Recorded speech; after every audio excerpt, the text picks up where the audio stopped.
Alhamdulillah, wassalatu wassalam ala rasulillah Muhammad ibn Abdullah wa qala ta'ala fi kalamillah a'udhu billah bifaladi bismillah Rabbi sharah li sadri wa yassir li amri wahlul uqdatam min lisani yafqahu qawli وإذن قال سبحانه وتعالى وأتموا الحج والعمرة لله تعالى صدق الله العظيم. எல்லா புகழும் அல்லாஹ் ஒருவனுக்கே உரித்தாகட்டும். அவனது வற்றா பெருங்கருணை நபிகள் நாயகம் முஹம்மது ஸல்லல்லாஹு அலைஹி வஸல்லம் அவர்கள் மீதும் அவர்களுடைய தோழர்கள் நம் அனைவர்கள் மீதும் என்றென்றும் நிலவட்டுமாய். கண்ணியத்திற்குரிய இந்த பள்ளியின் தலைவர், செயலாளர், பொருளாளர், நிர்வாக உறுப்பினர்கள், சிறப்புக்குரிய இமாம் சாஹிப் அவர்களே, மென்மிதாங்கிய ஜமாத்தார்களே, சகோதரர்களே, இளம் வாலிபர்களே, உங்களுக்கெல்லாம் என்னுடைய அன்பான சலாத்தை சொல்லி ஆரம்பிக்கிறேன். அஸ்ஸலாமு அலைக்கும் வரஹ்மத்துல்லாஹி வபரகாத்துஹு. இன்று உங்களுக்கு மத்தியில் இரண்டு விஷயங்களை பகிர்ந்து கொள்கிறேன். ஒன்று, இஸ்லாத்துடைய கடமை. அந்த கடமைகளில் ஒன்றான இறுதி கடமை ஹஜ்ஜுக்கு செல்லக்கூடிய நிலையில் மக்கள் எல்லாம் இருக்கின்ற காரணத்தால் ஹஜ்ஜுடைய உழைப்பை பற்றியும் ஹஜ்ஜுக்கு கிடைக்கக்கூடிய ஊதியத்தை பற்றியும் ஒரு கருத்து. உழைச்சாத்தான ஊதியம் கிடைக்கும். இரண்டாவது கருத்து, பரவலாக பேசப்படுகிறது உழைப்பாளர் தினம். இது இஸ்லாத்தில் இருக்கிறதா இல்லையா என்ற வாதம் பின்னாடி வைத்துக் கொள்வோம். ஆனால் இஸ்லாம் சொல்லித் தருகின்ற இந்த உழைப்பாளர்களை பற்றி என்ன சொல்லுகிறது, பெருமானார் என்ன சொன்னார்கள் என்பதை ஆய்ந்து பார்த்தால் சரியான அழகான விளக்கங்கள் உங்களுக்கு கிடைக்கும். அஜர்த்து ஒரு ஆயத்து வாய்ச்சாங்க, இல்லா மாசா. இதுல எல்லாமே டோட்டல் அடங்கிடுச்சு. சின்ன வார்த்தை, பெரிய வார்த்தை கூட இல்லை. இல்லா மாசா. இந்த வார்த்தைக்குள்ள உலகத்துடைய நடைமுறை அத்துணையும் அடங்கிவிட்டது. இந்த ஆயத்துக்குள் எல்லாருடைய உழைப்பும் அடங்கிவிட்டது. இந்த ஆயத்துக்குள் எல்லா விஞ்ஞானிகளும் அடக்கப்பட்டு விட்டார்கள். இந்த ஆயத்துக்குள் எல்லா விதமான சைக்காலஜி, டெக்னாலஜி எல்லாமே உள்ளவங்க. நம்ம தப்சீர் படிக்கிறது இல்லையே, குரான்னா வேத வாக்கியமா பார்க்கிறோமே தவிர அந்த வேத வரிக்குள் என்ன இருக்கிறது என்பதை ஆராய்வதும் அறிவதும் அதனுடைய விளக்கங்களை தெரிந்து கொள்வதும் கம்மிதானே. உலகத்திலேயே உயர்ந்தவர்கள் தான் குர்ஆன் சொல்லுகிறது, நான் சொல்லவில்லை. உலகத்திலேயே உயர்ந்தவர்கள் யார்? வலா தஹினு வலா தஹஸனு வஅன்துமுல் லாலவுன இன் குன்தும் முஃமினீன். அல்லாஹ் சொல்றார், உலகத்தில் சிறந்தவர்கள், உயர்ந்தவர்கள், கண்ணியம் காக்கப்பட வேண்டியவர்கள் யார் என்றால் முஃமின்கள் மட்டும்தான். இதில் எந்த மாற்று கருத்தும் இல்லை என்று திருமறை சொல்லித் தருகிறார். இது ஒரு ஆயத்து. இன்னொரு ஆயத்து என்ன சொல்லித் தருகிறது தெரியுமா? உஸ்வத்துல் ஹஸனா யார்? அழகிய முன்மாதிரி யார்? இந்த உலகத்தின் அடிப்படையான எல்லா செய்திகளுக்கும் முத்திட்டு, முத்தாரமிட்டு, அடித்தளமிட்டு, ஆதாரம் காட்டி, வாழ்க்கையை நடத்தி, இதுதான் உங்களுக்கு அழகிய முன்மாதிரி என்று சொல்லப்பட்டவர்கள் பெருமானார் ஸல்லல்லாஹு அலைஹி வஸல்லம் அவர்கள். அத்துணை பேர்களுக்கும் அழகிய முன்மாதிரி. நீங்கள் எந்த கோணத்தில் வேண்டுமானாலும் பாருங்கள், எந்த சப்ஜெக்டையும் எடுத்துக் கொள்ளுங்கள், பெருமானாருடைய முன்மாதிரி இருக்கும். அவர்களுடைய முன்மாதிரி இல்லை என்று சொன்னால் சொல்லாலோ செயலாலோ ஆமதிப்பதாலோ அவர்களிடத்தில் அழகிய முன்மாதிரி இல்லை என்று சொன்னால் ஒரு முஸ்லிம் செய்ய மாட்டான். செய்யக்கூடாது. அப்படி செய்தால் வரம்பு மீறிவிட்டார், இஸ்லாத்திற்கு அப்பால் போய்விட்டார் என்றுதான் சொல்லும். ஹஜ் 1வது பாயிண்ட்டுக்கு வந்துடுறேன், கொஞ்சம் கவனமா கேளுங்க. ஹஜ் என்பது அல்லாஹ் இட்ட கட்டளை. அந்த ஹஜ் என்பது இஸ்லாத்துடைய கடமைகளில் ஒன்றாக இருந்தாலும் அழகிய முன்மாதிரியாக இருக்க வேண்டிய பெருமானாருக்கு எப்போது கிடைத்தது? இதுதான் நாம் சிந்திக்க வேண்டிய ஒன்று.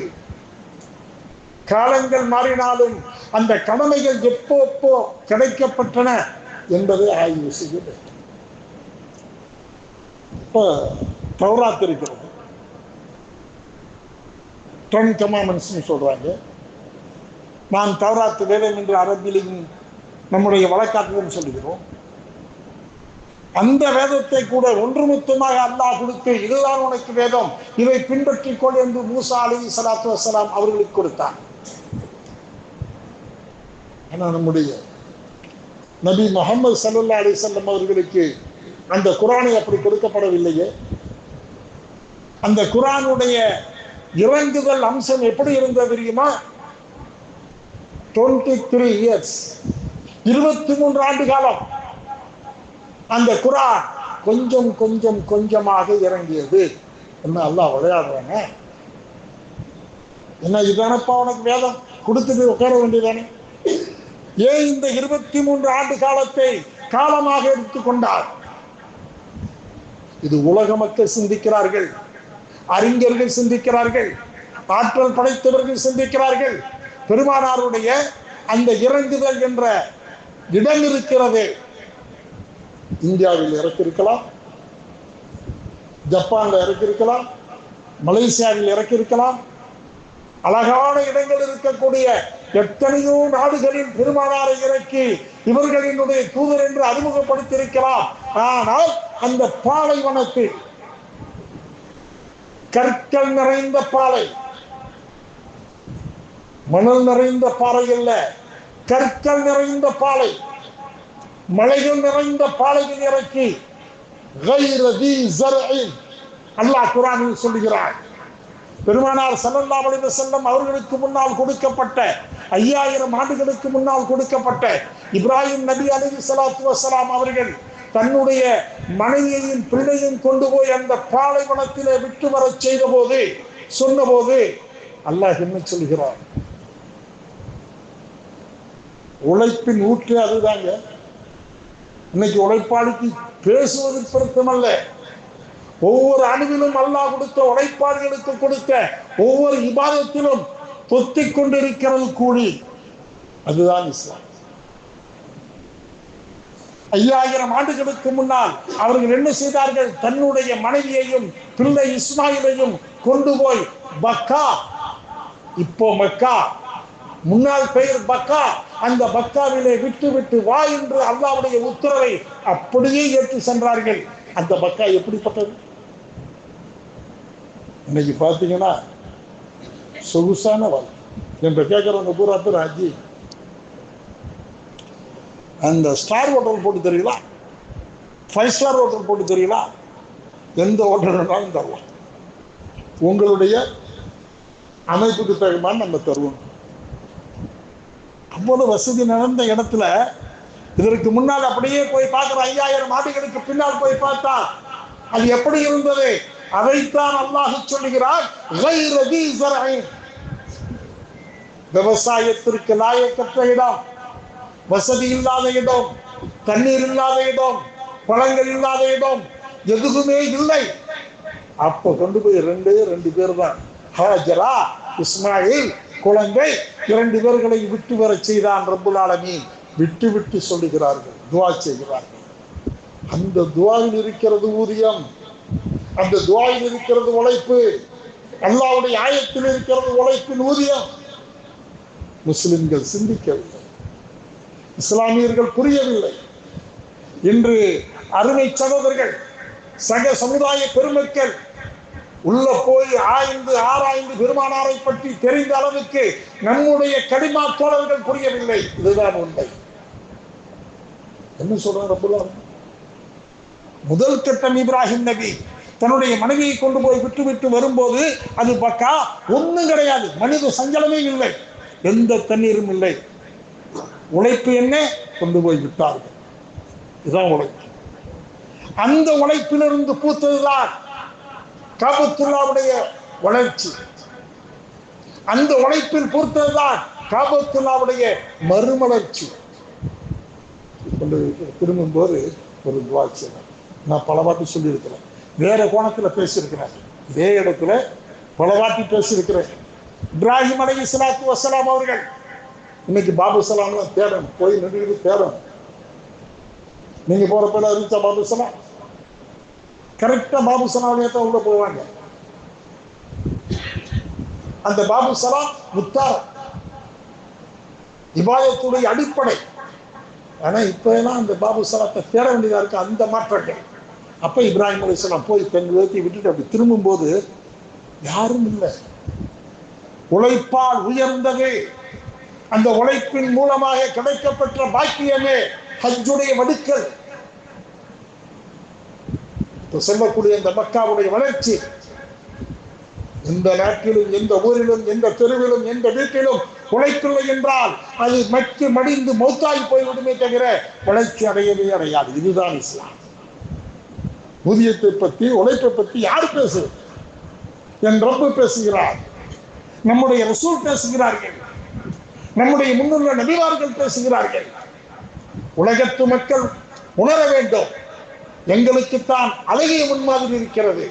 எங்களிடத்தில் எல்லா வாய்ப்பும். ஒருத்தர் சொல்றாரு அரசியல் பற்றி பேசாது, ஒருத்தர் சொல்றாரு நீங்க என்ன ஹதீஸை பற்றி பேசாம மேய்ச்சலத்தை பத்தி பேசிட்டு, ஒருத்தர் சொல்லுவாரு ஜக்காத்தை பத்தி நாங்க பேசக்கூடாது.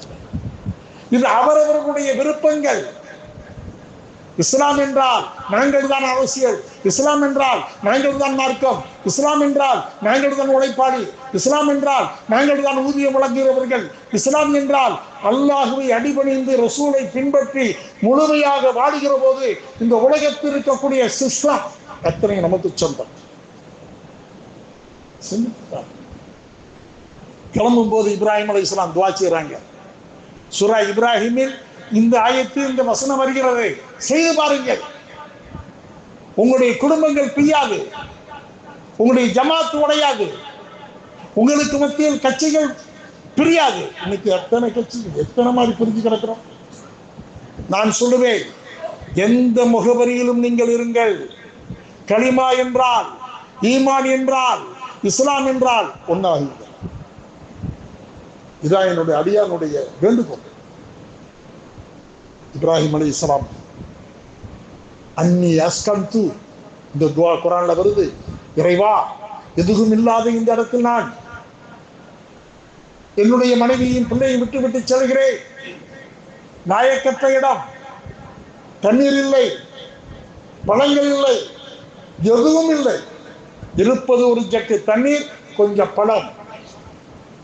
காலியாகிவிட்டு அவங்களுக்கு ஒன்றும் கிடைக்காது. ரப்பே, நீ அருள் புரிவாயாக, நீ பழங்களை கொடுப்பாயாக, உஜ்ஜீவனத்தை கொடுப்பாயாக, உயர்ந்த தண்ணீரை கொடுப்பாயாக, சமூக மனித சமுதாயம் இங்கு வந்து சேர்வதற்கு நீ வழி செய்வாயாக என்ற எதிர்காலத்துடைய அற்புதமான சிந்தனையை கேட்டு அல்லாஹ்விடத்தில் துஆ செய்தார்களே, அதுதான் உழைப்பு. போன பிறகு ரசூல் ஸல்லல்லாஹு அலைஹி வஸல்லம் 5000 ஆண்டுகளுக்கு பின்னால், 15 நூற்றாண்டுகளுக்கு முன்னால் பெருமானார் சொன்ன செய்தி என்ன தெரியுமா? என்னுடைய பாட்டனார் அன்று செய்த துஆவுடைய பரக்கத்து என்னென்ன கிடைக்கும் எங்களுக்கு? இது ஊதியம். சும்மா என்ன கிடைக்கிற 50 ரூபா 100 ரூபா போனஸ் வச்சு ஊதியம் அல்ல. அந்த ஊதியத்தை பெருமானார் பேசுகிற போது என்ன சொன்னார்கள்? மத்ஆமன் வ மல்பஸன் வ மர்கபன். உலகத்தில் எந்த விஞ்ஞானியும் சொல்ல முடியாது. இந்த மூன்றையுமே பெருமானார் அனுபவிக்காத விஷயங்களை சொல்கிறார்கள். அதுதான் எதிர்காலத்துடைய சிந்தனை. மத்ஆமன், உலகத்தில் எங்கும் கிடைக்காத உணவு இங்கே கிடைக்கும். யாருடைய துஆவால்? என்னுடைய பாட்டனார் இப்ராஹிம் நபியுடைய துஆவால். மல்பஸன், உலகத்தில் எங்கும் கிடைக்காத ஆடை இங்கே கிடைக்கும். பெருமானார் சாதாரண துணியை உடுத்திருந்த காலம், பெருமானார் வெறும் ரொட்டியும் இறைச்சியும் ஒன்றாக போட்டு வேக வைத்து வைத்த உயர்ந்த உணவு அது. நம்ம ஊரெல்லாம் சொல்லுவாங்க, இங்க எப்படி இருக்குன்னு தெரியாது எனக்கு, எங்க ஊர் பகுதியில திக்கடிம்பாங்க. அதுக்கு பேர் தாங்க திக்கடி. மாவுல பணிஞ்சு தட்டி போட்டு இறைச்சி குருமா வச்சு அதில் போடுவாங்க. அதெல்லாம் மாப்பிள்ளை சாப்பாடும்பாங்க. இந்த சாப்பாட்டை பெருமானார் சாப்பிட்டிருக்கிறார்கள். இதுதான் உயர்ந்த உணவு. அந்த காலத்தில் சொன்னார்கள், கோமத்தாமன் எங்கும் கிடைக்காத உணவு இங்கே கிடைக்கும் என்றார்கள். உலகத்தில் எங்கும் கிடைக்காத துணி இங்கே கிடைக்கும். பெருமானார் ஸல்லல்லாஹு அலைஹி வஸல்லம் அவர்கள் ஒட்டகத்தை தவிர வேற எந்த வாகனத்தையும் அனுமதிக்காத நேரத்தில், அதான் வாகனம், கோவில் கழுதை வாகனம், ஒட்டகம் வாகனம், குதிரை வாகனம், இதை தவிர வேற எந்த வாகனமும் இல்லை. பெருமானார் சொன்னார்கள், என்னுடைய பாட்டனாருடைய துஆவால் இந்த உலகத்திலே கிடைக்காத எல்லா விதமான வாகனமும் கிடைக்கும் என்று சொன்னார்கள். கார், பங்களா, எங்கும் இல்லாத சவர்லை, எங்கும் கிடைக்காத கடிலாக், எங்கும் கிடைக்காத பென்ஸ், எங்கும் கிடைக்காத வோல்வோ, எல்லாமே அந்த நாட்டில் கிடைத்தது. இதெல்லாம் உழைப்பின் அடையாளம் அல்லவா? பெருமானார் ஸல்லல்லாஹு அலைஹி வஸல்லம் அவருடைய பாட்டனார் ஹஜ்ரத் இப்ராஹிம் அலைஹிஸ்ஸலாம் அவர்களுடைய தூண்டுதலால் கிடைக்கப்பட்ட பாக்கியம் அல்லவா? ஹஜ்ஜும் அப்படித்தான். நீங்கள் செய்கின்ற ஹஜ்ஜுக்கு கூலி என்ன? அன்று பிறந்த பாலகனை போல நீங்கள் செய்த கஷ்டம், நீங்கள் செய்த கொஞ்சம் துன்பம், நீங்கள் செய்த கொஞ்சம் நடை, நீங்கள் செய்த கொஞ்சம் காத்தில்லாத நிலை. இப்ப நமக்கு ஏசி இல்லைன்னா இருக்க முடியல, ஃபேன் இல்லைன்னா இருக்க முடியல. ஹஜ்ஜில் இதெல்லாம் பார்க்க முடியுமா? ஒவ்வொரு விதமான ஹஜ்ஜையும் நான் பார்த்தவன். அதனால் சொல்லுகிறேன், கஷ்டமான கட்டத்திலும் பார்த்திருக்கிறேன், சுகமான கட்டத்திலும் பார்த்திருக்கிறேன். ஹஜ் என்றால் இப்படித்தான் இருக்கும் என்ற நிலைப்பாட்டில் உள்ள நிலைகளையும் நான் கண்டிருக்கிறேன். அவ்வளவு கஷ்டம். அதுக்கு அல்லாஹ் தர்ற கூட என்ன தெரியுமா? அன்று பிறந்த பாலகனை போல அவங்க ஊருக்கு போயிடுவாங்க. குழந்தையை போல பாவமில்லாதவர்களாக எல்லாம் அகற்றப்பட்டு குழந்தை எப்படி உலகத்திலே ஜனிக்கிறதோ அதுபோன்று ஒரு ஹாஜி கூடி திரும்புகிறார் என்ற செய்திதான் அல்லாஹ் தருகின்ற அந்த உழைப்புக்கு பலன். இது மாதிரி எத்தனையோ காட்ட முடியும், எத்தனையோ காட்ட முடியும். இன்னும் 2 மட்டும் சொல்லி கொடுத்தோம். இன்ஷா அல்லாஹ் அல்லாஹ் விட்ட நீங்க ஹஸரத்து சொன்னதை போல அந்த ஆயத்துக்குள் இல்லாமாசா நீங்கள் எடுத்துக்கொண்ட முயற்சிக்கு அல்லாஹ் தருகின்ற கூலி அபாரமானது. பெருமானார் ஸல்லல்லாஹு அலைஹி வஸல்லம் அவர்கள் மஸ்ஜித் நபவியிலே ஹிஜ்ரத்துக்கு பிறகு, மக்காவை விட்டு மதீனா சென்ற பிறகு, ஹிஜ்ரத்துடைய நேரத்தில், ஹிஜ்ரியுடைய ஆண்டுகளில் 9வது ஆண்டு தான் இந்த ஹஜ்ஜி கடமை. அதுவரை கடமை இல்லை. அந்த 9வது ஆண்டு 10வது ஆண்டு 2 ஹஜ்ஜையும் பெருமானார் பார்த்திருக்கிறார்கள். அந்த 9வது ஆண்டில் ஹஜ்ஜுக்கு பெருமானார் வரவில்லை. சய்யிதுனா அபூபக்கர் சித்திக் அவர்களை ரயீஸ் மினல் ஹுஜ்ஜாஜ், ஹாஜிகளுடைய தலைவராக நியமித்து அனுப்பி அவர்கள் செய்கின்ற ஒவ்வொரு செயலுக்கும் இன்னும் பலன் என்பதை சொல்லி அனுப்பினார்கள். ஹிஜ்ரி 10வது ஆண்டு தாங்களே ஹஜ்ஜுக்கு சென்றார்கள். பலவிதமான பலன்களை மக்களுக்கு கொடுத்தார்கள். அதிலே இந்த உழைப்பு மிக மிக மிக மிக மிக முக்கியம். இபாதத்தில், வாழ்க்கையில், உங்களுடைய இல்லத்தில், உங்களுடைய வியாபாரத்தில், எல்லாவற்றிலும் உழைப்பு தொத்திக் கொண்டது. அந்த உழைப்புக்கு தந்த முதல் கூலி என்ன தெரியுமா? முதல் கூலி இந்த உழைப்புடைய கட்டத்தில் முதல் கூலி இப்ராஹிம் அலைஹிஸ்ஸலாம் தன்னுடைய மகனை, தன்னுடைய மனைவியை விட்டு சென்ற பிறகு, ஹஜ்ஜில் இருக்குதுங்க நிறைய உழைப்பு, ஹஜ்ஜில் இருக்குதுங்க அதை பற்றி பேசுறது, ஹஜ்ஜில் இருக்குதுங்க எல்லாமே இருக்குதுங்க, நேரம் தான் பத்தாது. அந்த இடத்த இப்ராஹிம் அலைஹிஸ்ஸலாம் போனாங்கல்ல, மனைவியை விட்டுட்டு போனாங்கல்ல, திரும்ப வந்தாங்க 12 வருஷம் பிறகு. 11 வருஷம் தாண்டி 12வது வருஷம் அந்த கபத்துல்லாவை கட்டினாங்க. கட்டும்போது இப்ப இருக்கிற காபாவுடைய எழுதி அவங்க கட்டின அளவு, அந்த காபாவை சுற்றிலும் அந்த கடைசியில் இப்படி ஒரு ரவுண்ட் இருக்கும், அது காபாவுடைய உள்பகுதி. அங்கே உள்ள பறந்து தொழுக முடியாது, அதை பார்த்தான் தொழுகணும். அந்த இடமும் எங்கிய இடம், அதை காபாவுடைய எல்லையாக ஆக்கினார்கள். முடிச்ச பிறகு இந்த கல்லை கட்டிட்டு வரும்போது மேலே வர்றாங்க வர்றாங்க வர்றாங்க வர்றாங்க. ஓரளவு வந்த பிறகு மேலே கட்டும்போது கை கட்டாத, அப்ப நம்ம சாரம் போட்டு கட்டுவோம் இல்லையா? அது போன்று இப்ராஹிம் அலைஹிஸ்ஸலாம் ஒரு கல்லை எடுத்துட்டு வர செய்து அந்த கல்லிலே நின்று கட்டினார்கள்.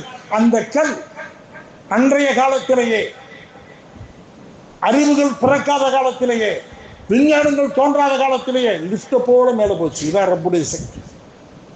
லிப்ட போல மேல போச்சு. அந்த உயரமான கற்களை கட்டி முடித்தார்கள். அல்லாஹ் என்ன கூலி கொடுத்தான்?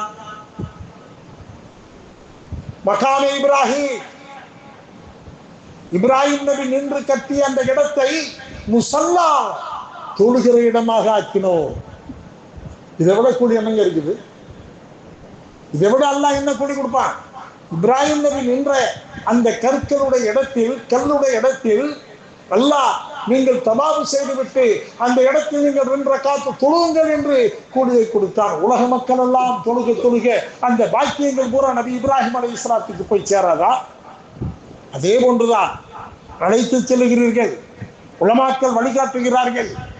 உங்களுடைய அந்த இபாதத்தை சொல்லி தருவதற்கும் செய்வதற்கும் அல்லாஹ் தருகின்ற பாக்கியம் மிக அபாரமான. இது ஒன்று. அடுத்து சொன்னாங்க பாருங்க, இப்ராஹிம் அலைஹிஸ்ஸலாம் என்று கட்டிய போது கொத்தனார் தொழில் செய்தார்கள். இஸ்மாயில் அலைஹிஸ்ஸலாம் சித்தால் தொழில் செய்தார்கள். 5000 ஆண்டுகளுக்கு பின்னால் பெருமானார்கள் இந்த உழைப்பின் ஊதியமாக சொல்லித் தருகின்ற போது ஒருவர் எழுந்து கேட்கிறார், யா ரசூலல்லாஹ், நான் கொத்தர் தொழில் செய்கிறேன், என்னை பற்றி என்ன நினைக்கிறீர்கள்? பெருமானார் சொன்னார்கள், கொத்தனார் தொழில் உருப்படியா நீ செஞ்சினா, மண்ணை கல்ல திருடாம அல்லது என்ன கலப்படம் இல்லாம அந்த வீடு ஸ்ட்ராங்கா நிக்கிறது மாதிரி கட்டி கொடுத்தீங்கன்னா அல்லாஹ் கியாமத்திலே உன்னை இப்ராஹிம் அலைஹிஸ்ஸலாத்தோடு நிறுத்தாட்டுவார், சொர்க்கத்துக்கு போவாய். குடியை பார்த்தீங்களா? இது என்ன குடிய? 50 ரூபா, 500 ரூபா, 1000 ரூபா, 5000 ரூபா, அதை இழுத்து பறிச்சு கொடுப்பான். இதுக்கு பெரு கூலி அல்ல, இஸ்லாம் காட்டுகிறதான் கூலி. சித்தார், இப்ராஹிம் நபிக்கு சித்தார் செய்தவர்கள் யார்? இஸ்மாயில் அலைஹிஸ்ஸலாம். அது வேடியாக இருக்கட்டும் அல்லது ஜெல்சாக இருக்கட்டும், சித்தால் வேலை செய்தால் உருப்படியாக நேரத்தை வீணடிக்காமல், உடையவன் இருந்தால் ஒரு மாதிரி, உடையவன் இல்லை என்றால் வேறு மாதிரி நின்று செய்யாத ஒரு தொழிலாளியாக நீ இருக்கும் பட்சத்தில் இஸ்மாயில் அலைஹிஸ்ஸலாத்து வஸ்ஸலாம் அவர்களோடு இருப்பார். இதெல்லாம் காட்டுவது உதாரணம். உள்ளே நுழைந்து பாருங்கள். ஒவ்வொரு துறையிலும், கடையில் வேலை பார்த்தாலும் சரி, கடமையை செய்தால் உங்களுக்கு அல்லாஹ்வின் பரக்கத்தை செய்கிறார். எனவே ரப்புல் ஆலமீனுடைய கிருபையினால் இன்ஷா அல்லாஹ் ரப்புல் ஆலமீன் நம் அனைவர்களுக்கும் இந்த நாள் ஒரு நினைவு நாளாக கொண்டாடப்படுகிறது தவிர நமக்கு எந்நாளும் எந்த நேரமும் ஊதியம் கொடுக்கக்கூடிய நன்னாளாகவே அமைத்து தந்திருக்கிறார். அதை வைத்துதான் இஸ்லாத்துடைய பல்வேறு கருத்துக்களை வைத்து இன்று கவிஞர்களும் வேறு வேறு சித்திரம் வருகிறவர்களும் அல்லது சித்திரம் செய்கிறவர்களும் எழுதுகிறார்கள். நம்மை வைத்து பெருமானார் சொன்ன செய்தி, உன்னுடைய ஊழியன், உன்னிடத்தில் வேலை பார்ப்பவன், உன்னிடத்தில் அடிமையாக அல்ல, உனக்கு உறுதுணையாக நிற்கின்றவனுக்கு உரிய நேரத்தில் நீ கூலியை கொடுக்க வேண்டும். 10 மாசம் சம்பளம் தரமாட்டான், 1 வருஷம் சம்பளம் தரமாட்டான், வீட்டுக்கு பணம் அனுப்ப முடியலையே என்கிற அக்கறையில வாழுவான். இதெல்லாம் இஸ்லாம் விரும்பவில்லை. வேர்வை காயும் நேரம் வரை, வேர்வை காயும் முன்பு அவருடைய ஊதியத்தை கொடுத்து விடு என்று இந்த உலகத்திற்கு சொன்னவர்கள் பெருமானார் ஸல்லல்லாஹு அலைஹி வஸல்லம் அவர்கள். எனவே நம்முடைய ஊழியர்களோடு நாமும் சேர்ந்து, நம்முடைய வீட்டில் வேலை செய்கிறவர்கள், என் மனைவி எனக்கு வேலை செய்கிறார், அவளுக்கு நான் உழைக்கிறேன், அங்கும் நாம் உழைப்பாளிகளாகுவோம், ஊதியம் செய்கிறவர்களாக இருக்கிறோம். அடிப்படையிலிருந்து வாழ்கிற எல்லோருக்கும் அல்லாஹ் எல்லா பாக்கியத்தையும் கொடுத்து கண்ணியத்தோடும் கருணையோடும் ஒற்றுமையோடும் வாழ வைப்பானாக என்று வேண்டி விடைபெறுகிறேன். வாஹிரு தஅவானா அனில் ஹம்துலில்லாஹி ரப்பில் ஆலமீன். வஸ்ஸலாமு அலைக்கும் வரஹ்மத்துல்லாஹி வபரகாத்துஹு.